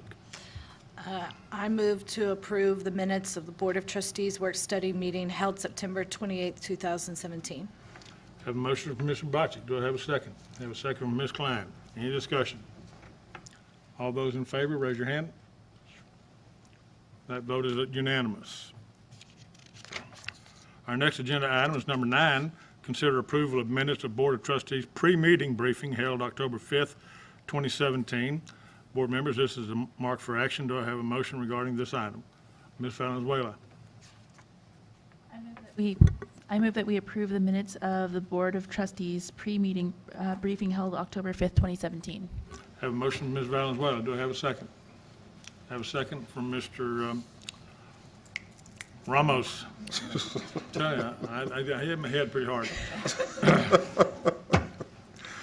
Any discussion? All those in favor, please indicate by raising your hand. That vote is also unanimous. Our next agenda item is item number 10. Consider approval of minutes of Board of Trustees regular meeting held October 5th, 2017. Board members, this item is marked for action. Do I have a motion regarding this item? Mr. Fleming. I'd like to make a motion to consider approval of minutes of Board of Trustees regular meeting held on October 5th, 2017. Have a motion from Mr. Fleming. Do I have a second? Have a second from Mr. Shackman. Any discussion? All those in favor, raise your hand. All those opposed, that vote is unanimous. Our next agenda item is number 11. Consider approval of minutes of Board of Trustees special meeting held October 17th, 2017. Board members, this item is marked for action. Do I have a motion regarding this item? Mr. Shackman. I will ask that we approve the minutes from the special meeting held October 17th. Have a motion from Mr. Shackman. Do I have a second? I have a second from Mr. Machik. Any discussion? Mr. Shackman. Does it make any sense for us to say on the tape what the special meeting was about? I think it would be a good idea. Yeah. That's our team of 8, right? Every year, we're required by law, and it's a good thing for us as a board to do. We get together with our superintendent and we do training, a 3-hour session of board training. It's called Team of 8, as there are 8 of us, and that's what this meeting is, and it was done that way, and that's what this is all about. Okay, thank you, Mr. Shackman. Any other discussion? Have a motion and a second. All those in favor, raise your hand. That motion is unanimous. That vote is unanimous. Our next agenda item is number 12, consider approval of change order number 1 to John Cook and Associates, CSP 17-02-161-0, renovations to Dan F. Long Middle School. Dr. Burns, does administration have additional comments before the board considers action? Yes, Mr. Matthews, I'm going to turn it over to Ms. Tillman to provide some comment. Thank you. Many of you attended a board work study last year at Long Middle School, and you recall during the tour we talked about many of the repair items, and we noticed many things that needed to happen at the campus. The 2003 bond issue did not include any major renovations, so that's 14 years that went by without any significant repairs being performed at that campus. As a result of TIF funds being utilized at some of our West campuses, we were able to allocate bond funds and utilize those funds to initiate some renovations at Long Middle School over this summer. In March 2017, the board did award the contract to John Cook and Associates for $7,197,000. This project included a significant amount of work to be performed in a very short period of time. Work began at the campus prior to school ending last year. However, as soon as the kids were out for the summer, contractors began very rapidly gutting the building and preparing it for new systems. Due to the fact that no major repairs or renovations had been performed at the campus, unfortunately, a majority of the budget, over 80%, had to be used for system upgrades, including HVAC, roofing, fire alarms, things that you don't really see when you walk into the building. However, when they don't work is when you really hear about it. So those are things that had to happen. Along with those renovations, we were also able to replace all of the carpet in the facility. We painted the entire facility. The library was remodeled, including a raised ceiling in the interior middle of the library to improve the look and feel of the library. The lighting was changed to energy efficient lighting in the library. New equipment was installed in the library. We also removed and replaced the gymnasium floor with a brand new wood flooring, which is beautiful now. There were landscaping improvements made to the main entry of the campus, as well as marquee improvements. And we also installed a new entry security vestibule to the campus. Due to the age of the facility and the equipment that was being worked with at the campus, we had many unforeseen issues arise over the summer that had to be dealt with. The majority of those were related to code compliance issues that had to be addressed in order for the work to continue, along with security issues and existing condition issues. When you start removing a roof, you find things underneath that were not initially discovered during the inspection period of the process. These items had to be addressed in order for us to complete the project and get school started on time. The cost did exceed the original contract amount by $294,119.92. This work was performed this summer to keep the project on schedule. We are asking you this evening consider approving the change order that would complete this project out in the amount of $294,119.92. Okay. Board members, this item is marked for action. Do I have a motion regarding this item? Mr. Ramos. I move that we approve the change order, number 1 to John Cook and Associates for the renovations to Dan F. Long Middle School. I have a motion from Ms. Ramos. Do I have a second? I have a second from Mr. Fleming. Any discussion? Just simply add that if you haven't been up there, it's a beautiful job that they've done, and we can be proud of what's being done there. The money's been well spent. The floor at Long before this was pathetic. I'm just saying. But it's not now. It's good. Okay. Have a motion, second, and discussion. All those in favor, raise your hand. That vote is unanimous. Our next agenda item is number 13, consider approval of certificate of substantial completion from Cook Mechanical for 2017 HVAC renovations to Dan Long Middle School. Dr. Burns, does administration have additional comments before we consider the action? We do, Mr. Matthews, members of the board. I'll let Ms. Tillman give you a little bit more information about this one as well. This is the final step in completing the conversion and the basically shifting the maintenance responsibilities and the warranty to the district. We're asking for the board to approve. However, we have an amended certificate that we did hand out. The only thing that changed was the date of substantial completion to October 30th. The original one that we attached was in September, and we wanted to go ahead and modify that to a later date, closer to the board meeting date. So we are asking that you approve the revised certificate of substantial completion as presented. Okay. Board members, this item is marked for action. Do I have a motion regarding this item? Mr. Ramos. Completion from Cook Mechanical for 2017 HVAC renovations to Dan F. Long Middle School. Have a motion from Mr. Ramos. Do we have a second? Have a second from Ms. Klein. Any discussion? Mr. Ramos, Ms. Klein. I just had a question. You read Cook Mechanical, and that made me go, that's not the same name as John Cook and Associates. Is it the same? Yes, it is. Oh, okay. I just wanted to add that TASB convention that we had, I took one of the classes upon what means certificate of substantial completion, and it is interesting. It's how much now things have moved forward to what you actually have to complete before you get to certificate of completion.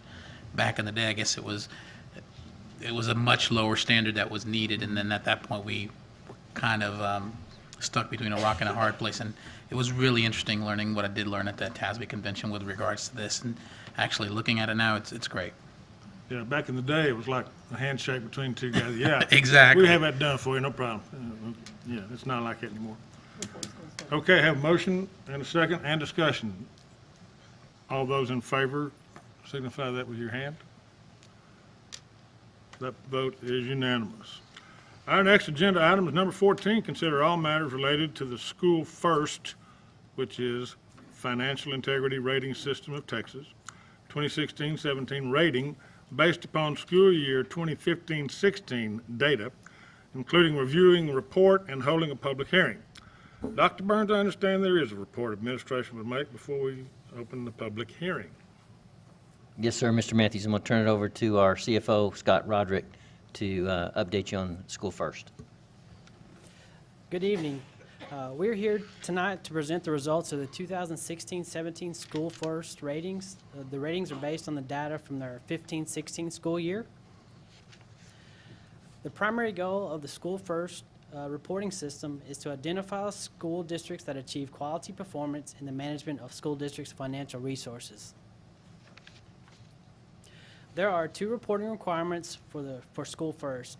A district must prepare and distribute an annual financial management report, and a district must hold a public hearing to provide opportunity for comment on the report. The Texas Education Agency made major changes to the School First system, rating system. The changes will be phased in over a 3-year period. Our report tonight, the 16-17 report, is the third and last of the scheduled changes. There are now 3 types of indicators: critical, solvency, and financial competence. The ratings will be issued with either A, superior achievement, B, substandard, C, meet standard, or F, substandard. The phase-in began with the 14-15 rating year, and that report was either a pass or a fail rating. Last year's report contained a total of 15 indicators in either a rating of A, B, C, or F. To receive the highest rating, a district must answer yes to all 5 of the critical indicators, as well as accumulate between 70 and 100 points on the remaining 10 indicators. For the current year's School First rating system, there will be no changes to the 15 indicators asked. The only change will be the amount of points needed to achieve the highest grade of A, which increases from 70 to 90 points. For 2016-17 School First Report, Carrollton-Farmers Branch ISD received a rating of A for superior. The district answered yes to all critical indicators and had a total point accumulation of 100 points for indicators 6 through 15. Last year's 15-16 report, the district received a rating of A for superior and answered yes to all critical indicators and had a point total of 100 for the remaining indicators. The current ratings of the 1,022 school districts in the state of Texas, 853 districts received an A rating, 121 districts received a B rating, 43 districts received C, and only 5 received an F rating. These are the first 3 critical indicators. The first column represents the description for the current 16-17 report, and the second column represents the description for the indicators from last year's report. The last 2 columns to the far right represents the point total received on each question. A critical indicator on this slide is 2B. It states, did the external independent auditor report that the annual financial report was free of any instances of material weaknesses and internal controls over financial reporting and compliance for local, state, and federal funds? The district did not receive any report of any errors, and so we answered yes to that indicator, and so that is a good thing. These are the 2 remaining critical indicators. As mentioned previously, the indicators for this current report are the same as last year. The district answered yes to all the critical indicators presented. These are These are the solvency indicators. There are 7 indicators in this section. We won't go over each one, but to give you an example, number 6 asks, was the number of days of cash on hand and current investments in the general fund for the school district sufficient to cover operating expenditures? The result of this indicator is the district could go 142 days to cover operating expenses. We received 10 points, the most available for this question. And the final group of indicators is the financial competence section. An example in this section states, like number 13, it states, did the comparison of PEMS data to like information in the district's annual financial report result in a total variance of less than 3% of all expenditures? The district's total variance was less than 3%, so the district received the highest point total for this question. The School First also requires other disclosures, including a copy of the superintendent's current employment contract. This is included in the district's management report. Also, a schedule of total reimbursements received by the superintendent and each board member during the 15-16 fiscal year. This is included in the district's management report. A schedule of outside compensation and/or fees received by the superintendent in exchange for professional consulting and/or other personal services. The superintendent did not receive any such compensation. A schedule of the total dollar amount of gifts that were received by the superintendent and board members that had economic value of $250 or more. There were none reported. And a summary schedule of dollar amount by the board members for the aggregate amount of business transactions with the school district. There were no such transactions reported. This slide is just a summary of the reimbursements received by the superintendent. Oops, I'm sorry. This is just a slide of the summary of reimbursements received by the superintendent and board members during the 15-16 fiscal year. The district will meet all of the School First reporting requirements upon the conclusion of the public hearing. The 16-17 School First Management Report is also available upon request. This concludes our 16-17 School First Report. Thank you for your time.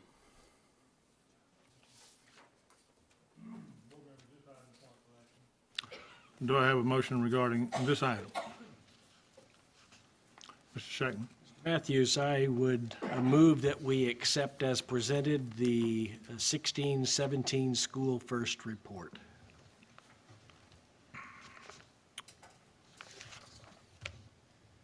Okay, the board will now hear comments from, or entertain questions from the audience. If anyone has anything that, Yeah, we need to have. We need to have the comments Public before we. Before the motion. Before the motion, my mistake on that. Any comments from anyone in the audience If so, raise your hand, I'll let you go to the podium. Okay, if there are no other ones, then the next item on the agenda is number 15, report on website accessibility. What do we? Now you got to vote. Now you got to have a motion. So let me restate my motion. If you would, All right. please. I would move that we accept as presented the 2016-17 School First Report. I have a motion from Mr. Shatton. Do I have a second? I have a second from Mr. Bocci. Any discussion? All those in favor, please raise your hand. That vote is unanimous. The next item on tonight's agenda is number 15, report on website accessibility and ADA compliance. Dr. Burns, your report. Yes, thank you, Mr. Matthews, members of the board. We wanted to kind of bring you some information regarding accessibility and ADA compliance because we will be required to use some district funds to bring it up to standard in the future, but we wanted you to have kind of an insight into it first. So Ms. Shelley Brown's going to give you a report on website accessibility and compliance, ADA compliance. Thank you, Dr. Burns. The U.S. Department of Education, the Office of Civil Rights, or OCR, initiated an investigation into allegations that CFB ISD violated Section 504 of the Rehabilitation Act of 1973. Specifically, the complainant alleged that our website contained barriers to access for people with disabilities, thereby denying them an equal opportunity to participate in programs, services, and activities. It should be noted that hundreds of school districts, cities, counties, and businesses across our state and nation have had similar complaints filed against them recently for these accessibility issues related to recently updated WCAG 2.0 standards. The district is working with the OCR, and we have entered into a voluntary resolution agreement to make the district's website accessible.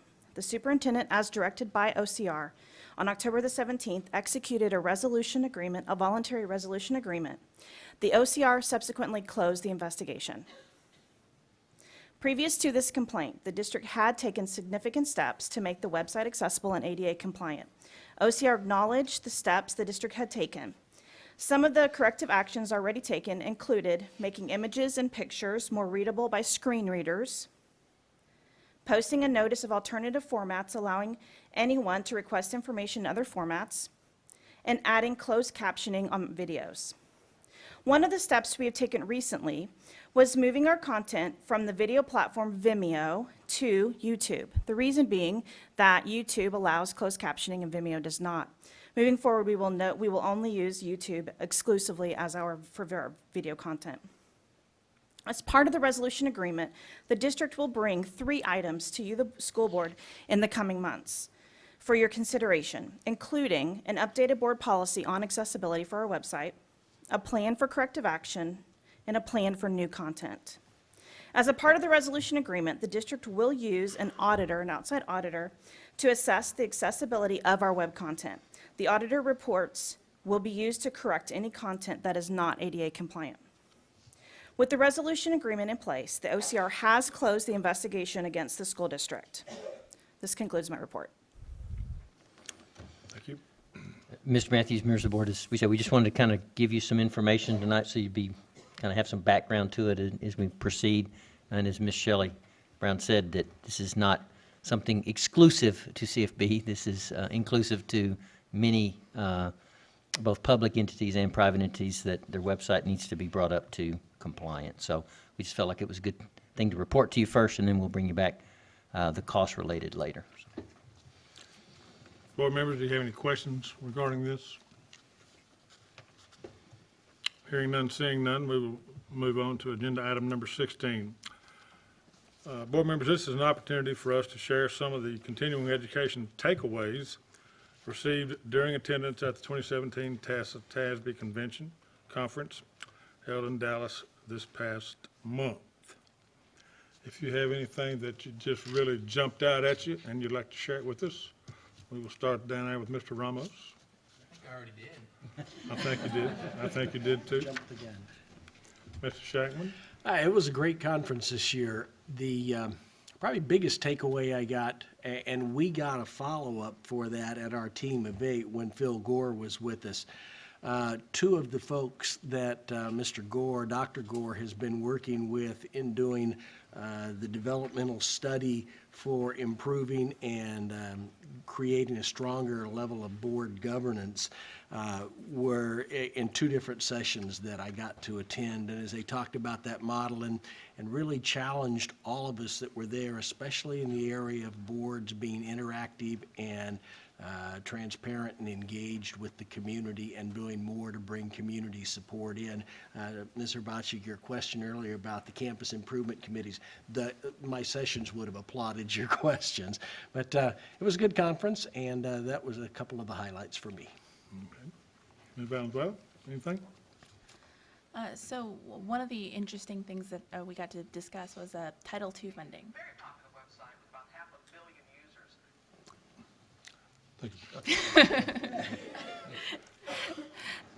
So Title II funding, Part A, is actually money coming from the federal government that invests in professional development for our teachers, for our administrators and staff. And it's one of those things that's on the chopping block for our federal budget in 2018. So that we had an opportunity to discuss what we can do with that. I know that the TEA is actually rolling out a program to make better use of those funds. But they've also asked that we share that we should really talk to our congressmen about keeping this funding, because it's not enough just to keep the doors open. It's not enough just to pay teachers. We also need to be able to make sure that they get that ongoing professional development so that we can keep moving forward. And it's that long-term planning that just doesn't come out of nowhere. I know that the district spends a lot of time working toward continuous improvement, and we really should keep up funding for that. Thank you. For me personally, I went several sessions I went to, regardless of what the topic was they would somehow intertwine in there how important community involvement and business partnerships were to the success of any school district, and that was I got that out of a lot of sessions personally. Tara?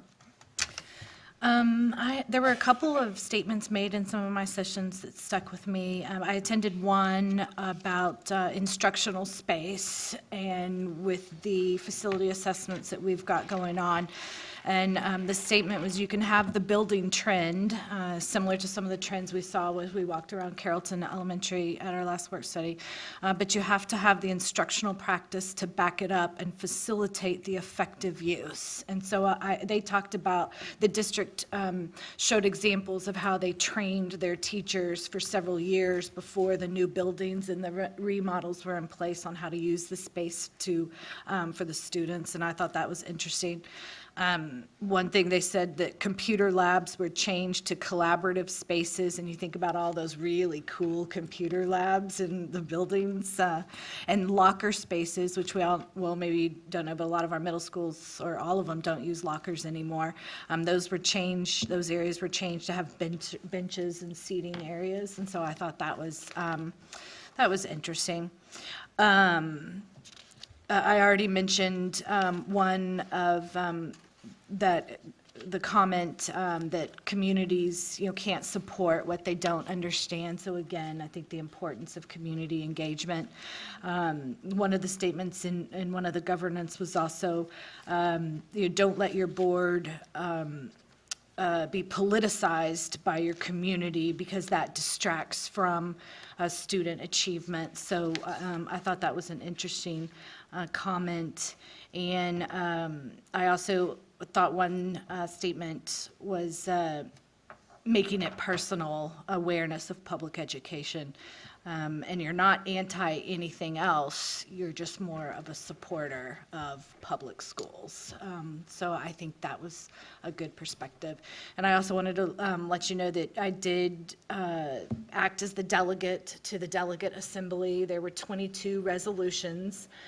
Candace sat in the room as well, and it was interesting. I thought it was interesting. But there were 22 resolutions. There were 3 pulled for individual consideration, and there were discussion on those. The resolutions ranged from supporting funding for the state mandates, opposing funds for charter school facilities and facilities maintenance of those schools, and several others. If you'd like the information on the specifics of those resolutions, I'm happy to provide it, but I really enjoyed that role, so. Did they give y'all frisbees to vote with? We had frisbees and it was electronic voting too, and it was just instant. You know, they had the results right on the screen, so, you know, it was interesting. It was a good voting process. Mr. Fleming, you got anything? Yeah, I think the highlight for me was Saturday morning session with Hill Harper. And for those of you that don't know who Hill Harper is, he plays Dr. Sheldon Hawkes on CSI New York. And he talked about... And also the good doctor. The good doctor, okay, the good doctor, okay. He talked about reaching young kids and the mechanism. As a business owner, you know, we're always told when we want to market our clients, we got to go where our clients are located. And so my clients will be LinkedIn, my clients will be trade shows. And so he had an interesting discussion regarding reaching young students. You know, there's 2.7 billion Facebook users, but only 7.5 million of those are kids under 15 years old. But if you go to Snapchat and Instagram, where there's like 40 million users, most of those are kids. And so you made a very interesting point. We need to be in those channels. We need to be in those funnels trying to reach those kids, which I thought was it was cutting edge, because that's what you do. You got to go where they are. So that was my highlight. You got to teach me to use Snapchat. Me too. Yeah. Well, Ms. Klein? I attended a session on districts of innovation, and I'm looking forward to our next work study where we'll be discussing the pros and cons of districts of innovation. And we weren't sure it was going to make it through this legislature still, but it did, and we want to see if there's anything that we find attractive about it. I also attended another interesting session done by Capella ISD on should I stay or should I go now? And it was a secret weapon to retaining top employees, and they do stay interviews. And I was most entertained. I was sitting next to a Houston ISD board member who had 5,000 questions. But Capella actually goes to campuses. They need like a screen or something because they must know all their employees, but they ask them why they stay. They generate conversation, and they're trying to retain their high-quality employees. And I think that is one of our goals. Absolutely. But I'm not really sure how a smaller, Houston ISD, you might not know these people, but in CFB, we might know who we're talking to. So, but it was an interesting presentation. Okay. Thank you, board members, each one of you, for sharing. Our next agenda item is number 17, closed meeting as authorized under Texas Government Code, including but not limited to Section 551.071, consultation with attorney, 551.072, real property, 551.074, personnel matters, 551.076, security devices, 551.082, school children / district employees / disciplinary matter or complaint, 551.0821, personally identifiable student information, 551.084, investigation. The board will meet in closed meeting to deliberate the following 3 matters. Pursuant to Section 551.071 Texas Government Code, attorney consultation, of consultation with the district's legal counsel regarding term limits. The second item, evaluation of the superintendent. And the third item is superintendent's contract. Audience members, you are welcome to remain in the boardroom as board members recess and move into room 150, the executive conference room, for deliberation. I probably need to let you know that this closed session is probably going to take a while.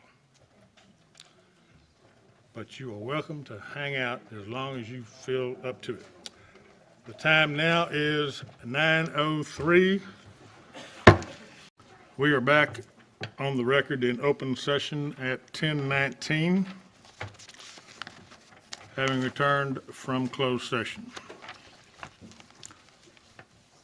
Board members, we will now move to agenda item number 18, discussion and possible action regarding Board of Trustee term limits. At this time, we would like to hear from each board member any additional questions or comments you have about term limits. I'll start with you, Mr. Ramos. My head hurts, I'll just say that. We got a lot of good information, meeting with the client, with the attorney-client, under that provision of the closed meeting.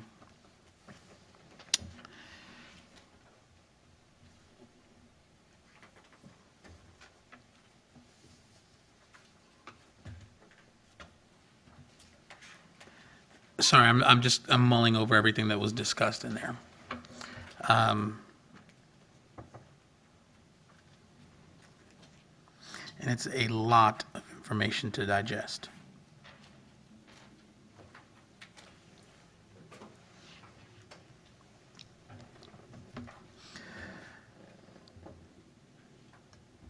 My view and my opinion, and I'll let you guys know, is after what we discussed, when we were talking about in there,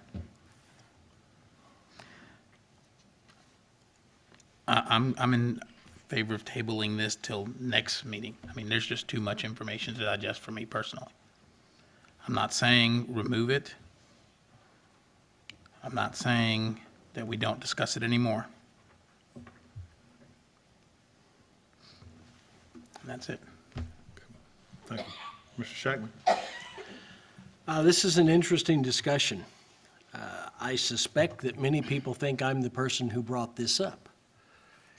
I am the person who brought it to the board's agenda, but this is the community's agenda. It is not mine. 82% of our voters in Irving and in Farmers Branch and in Carrollton have approved term limits, and I can't tell you, we had somebody speak here tonight say it would be a good idea. We've had a lot of people say that. I heard tonight what the lawyer said, and basically, if I can paraphrase them, there's no case law. They told us with all the legal jargon, everything I told us 3 months ago, that there is no case law saying yes, there is no case law saying no. There is no statute saying yes, there's no statute saying no. It boils down to how do you interpret the education codes, giving the rights to a school board to provide their own policies. There were some other issues that came, and I think Mr. Ramos is right that there is the value in studying and continuing to think. I just don't want to be ever perceived as somebody who is telling the community, you can't have what you've asked us to do, and as your trustees, we refuse to consider what you think. And I believe that's really important, and I would not want to run for re-election, and I wouldn't want to ask our folks to provide bond funds or anything else for us if we don't honor their opinions. And that's a big deal for us.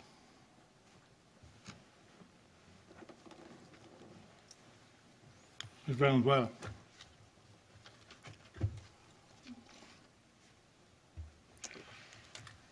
Apologize, I'm experiencing a little PTSD as I'm going back to constitutional law in college. There is a lot to take in. We looked at quite a bit of information just a little bit ago, and there are inherent risks involved either way. And that's something that we need to very carefully consider going forward. But doing the right thing isn't always going to come without risk. Thank you. Ms. Robaczyk? I think I echo the sentiments. Risk, there's positives on either side, there's negatives on either side, and not on the side of term limits or no term limits, more about whether we can or cannot enforce term limits. That's what worries, that's the piece that worries me, is putting the district or Guillermo at risk. May I chime in with that? Yeah. What we're talking about, I guess, is what Randy was so eloquently stating is that there's nothing for, nothing against that we've been able to find. And I don't know, and I get where you're coming from, Randy, is letting our voters, letting our citizens decide moving forward. But do we also want to be the seminal case that moving forward for other districts? And I think it's pretty apparent that we would be. And there's risk in that too. For us and our kids, I think that's what puts pause for me. I would gladly take the time to more carefully read the information, so that's my opinion. Mr. Fleming? It was a lot of information to take in, but I think there's nothing new that I learned tonight that I didn't already know based on the last several weeks, based on the last several months. There's nothing for or against for us to put term limits. Yeah, there is some risk. There's always risk in litigation. We can't stop anybody from trying to sue the school board. That just takes somebody that feels like, they have an axe to grind. So, great conversation, great discussion. If something was to go about like this, I think that's the reason why I think the beauty is to let the public decide, because it's not board members deciding if we put it out there to voters. I don't want to decide anything, just like we put a TRE out to the voters. Let them decide, Do I want to keep our voters from deciding on something like this? I don't, but I get it. This is dicey. It's not as cut and dry as you would like. That is the situation that we're in. So it's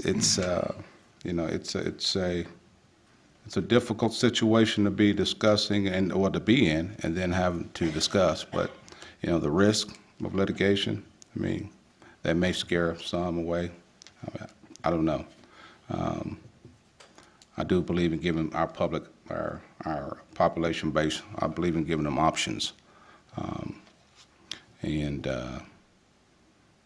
So it's not Richard Fleming of the board trying to decide anything if we did something like that. So it's, if we need more discussion, most definitely. I think we all can use some more discussions, I guess, with this topic. And Guillermo, I understand your concerns. I really do. Same as Randy's. So I'm a team player. Whatever we need to do to move this thing on, if we need to, table it for more discussions, then so be it. Ms. Klein? The way school districts run, the legislature grants us powers. We are elected as trustees of the school district by the voters. I think that we should be able to figure this one out. My question is, what advantage do term limits provide for our students? Are we dealing with the business we are responsible for as trustees? Does this contribute to high achievement for our students? Our board has learned recently during our Team of 8 training and also at TASA-TASB that data proves that continuity of service of board members and superintendent does increase student achievement. Reading what our legal opinions provided us, and also whether he meant it or not, Representative Fallon stated on record that school districts cannot have term limits now. So whether he meant it or not, he said it. Whether he's a lawyer or not, but that's what he said. We currently have cumulative voting, which is listed in the Education Code as an option. The legislature gave us that as an option. I do not think we need 2 unicorns, as I said 2 months ago.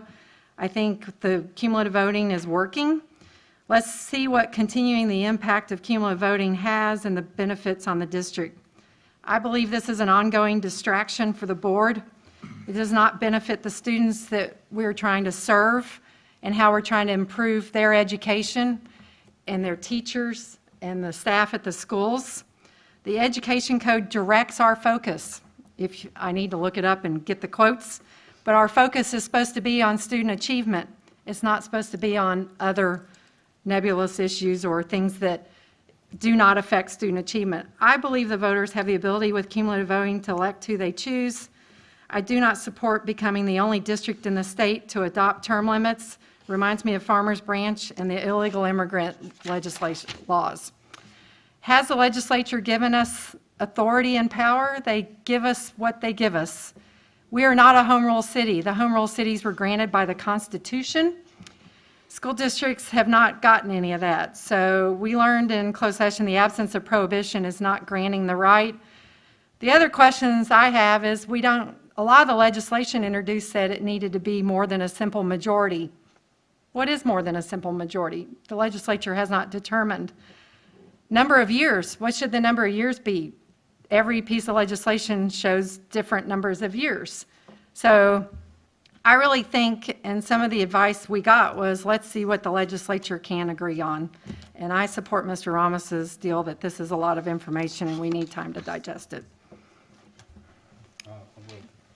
I will say one thing, it's not a distraction for me, it's my pleasure, it's my duty to address difficult situations such as this, so it's a I would say pleasure. a time distraction, not that I don't enjoy discussing it, but it takes time away from what we could be doing.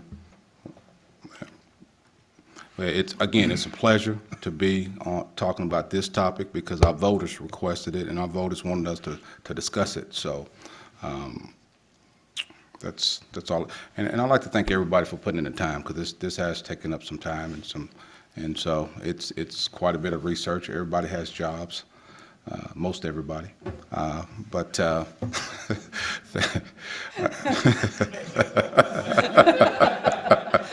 again. John Matthews is also retired. I teach driver education. Okay? I'm a professional driver's ed instructor. So there you go. But again, thank you all for your time. So, All right, I guess it's my turn. You got something? Well, go ahead. I totally agree with everything Nancy said. I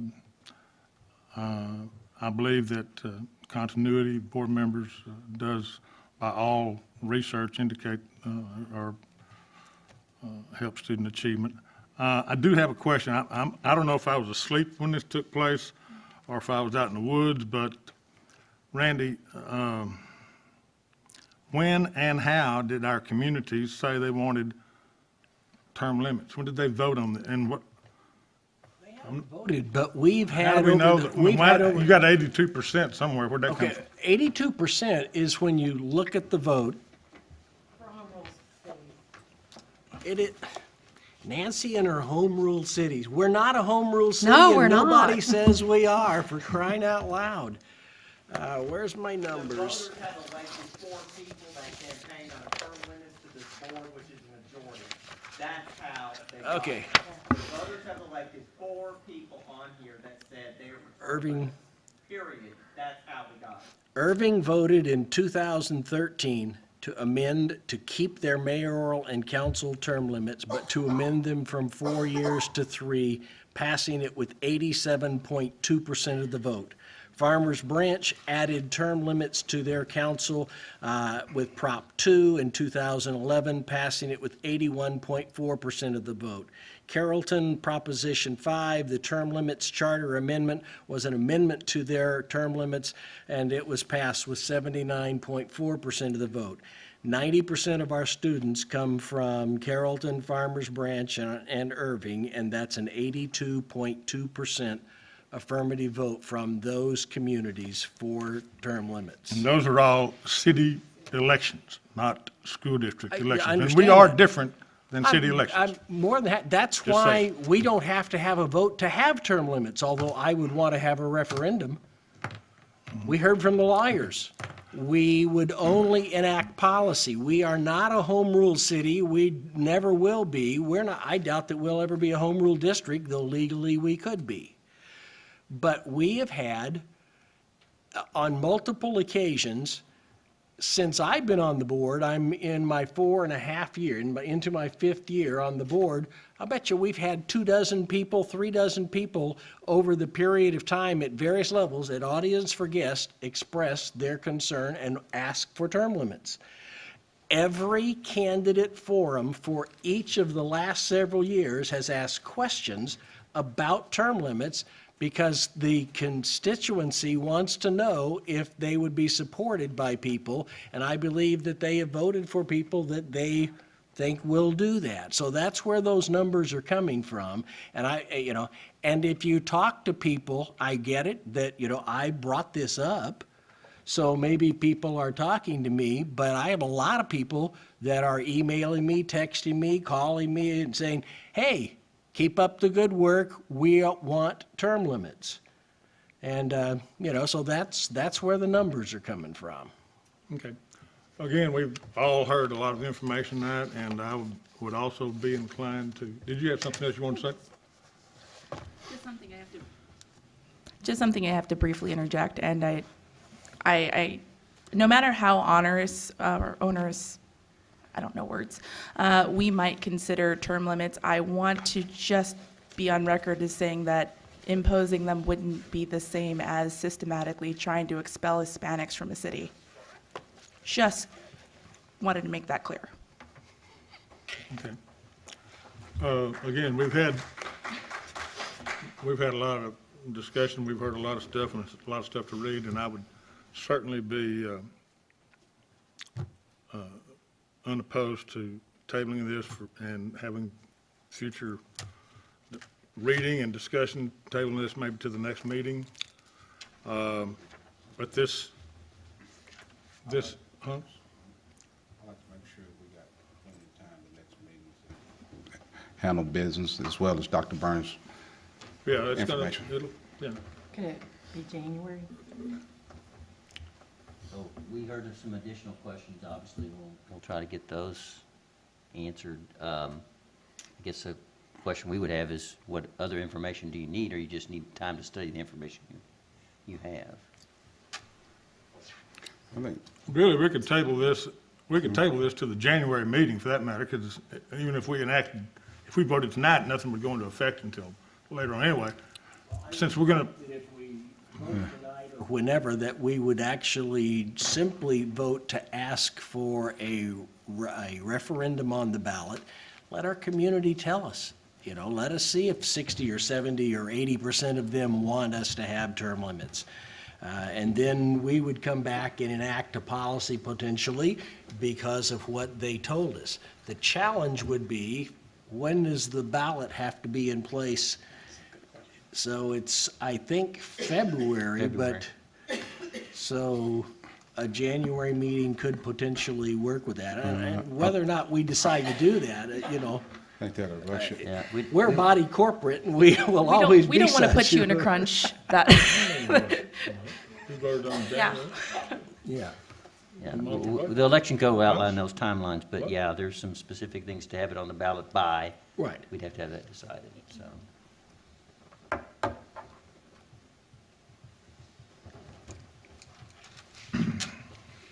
I'm not sure I heard definitive direction here. You want December or you want January? May I ask one question? I just wanted, would you want us to get clarification from our attorney if it's something that we can put on the ballot? I mean, I know there's. I think that would be really helpful, personally. Okay. I don't think anybody on the board would ask that it just become a policy. I think, if anything, we would always leave it up to the voters to decide what moving forward with this. But that would be helpful. Thank you. So it's at least a contingent out there, yeah. Yeah. So is that December or January?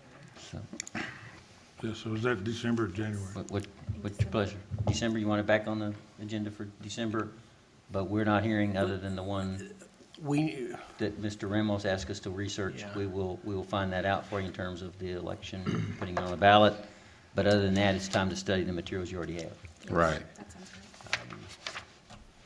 I think we are aware that there's going to be some pretty significant stuff in terms of time consumption at our December meeting. Yes. As much as I'd like to say that, I would be comfortable, board members, if we said January, assuming that would give us plenty of time if it was the choice of our board to move forward, especially if we could have at least the certification that would say, yeah, if we said we were going to move forward in that direction, it could go on the ballot. Okay? Okay. I guess that predicates whether or not it gets. Now, your January meeting's going to be January meeting, the third Thursday because of the holidays. Just the third? So it'll be the Not the 17th. third, is it? In January, I believe it is the third. That's what's on the schedule. Yeah. Yeah, because of the holidays. Yeah. So, but I still think that the calendar's February on getting it on the ballot, and then, That's about so you'd have the 17th of January, and then you turn around and have a February meeting in 2 weeks. Okay. That works for me.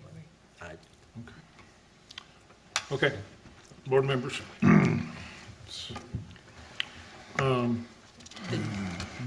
But before we move to, Do we need to make a motion to table that? yes, we're gonna do that. This is, No action. huh? Yeah, however y'all want to handle it. Well- No action is tabling it, so. Yeah. If we just table it, we can simply approve tabling it. Okay, all those in favor of tabling this until the January board meeting, raise your hand. That is unanimous. We will table this till the January board meeting. And for the record, let it be known that we have tabled letter B and C, the evaluation of the superintendent and superintendent contract, until the December meeting. Because if we went in there and did that right now, somebody was going to have to be bringing us breakfast before we're finished. So, any other questions or comments, board members?